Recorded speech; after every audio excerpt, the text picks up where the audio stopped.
Hi అండి. అందరూ ఎలా ఉన్నారు? ఇవాళ ఆనపకాయ నువ్వుల గుండ కూర చేసుకుందాం రండి. ముందుగా ఒక కప్పుడు నువ్వులు, 2 ఎండుమిరపకాయలు, హాఫ్ స్పూన్ జీలకర్ర దోరగా వేయించుకోవాలి.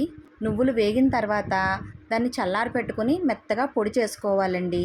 ఇప్పుడు ఒక మూకుడులో 2 స్పూన్ల నూనె వేసుకొని ఆవాలు, జీలకర్ర, మినపప్పు, పచ్చిశనగపప్పు, కొంచెం ఇంగువ వేసుకుని వేయించుకోవాలి. తర్వాత ఒక 3-4 ఎండుమిరపకాయలు కూడా ముక్కలు చేసుకుని వేసుకోవాలండి. పోపు వేగిన తర్వాత సన్నగా చీరుకున్న 3 పచ్చిమిరపకాయలు, కరివేపాకు వేసుకుని సన్నగా తరిగి పెట్టుకున్న ఆనపకాయ ముక్కలు కూడా వేసుకొని చక్కగా కలుపుకోవాలండి. ఒకసారి అంతా కలిపిన తర్వాత పసుపు, ఉప్పు వేసుకుని మూత పెట్టుకోవాలి. ఉప్పు మన రుచికి సరిపడా వేసుకోవాలి. మధ్య మధ్యలో చూసుకుంటూ కలుపుకుంటూ ఉండాలండి.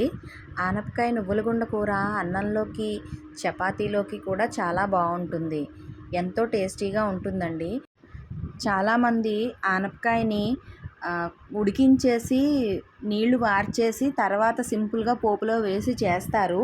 కానీ అలా చేయడం వల్ల ఆనపకాయ రుచి అనేది తెలియదని నేను ఇలా డైరెక్ట్గానే చేస్తానండి. డైరెక్ట్గా మగ్గిన కూరలు ఎప్పుడూ కూడా చాలా రుచిగా ఉంటాయండి.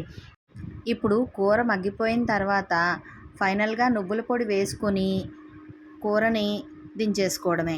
అంతే అండి, ఎంతో టేస్టీ ఆనపకాయ నువ్వుల గుండ కూర రెడీ అయిపోయింది. మీలో ఎంతమందికి ఈ కూర ఇష్టమో నాతో షేర్ చేయండి. Thank you.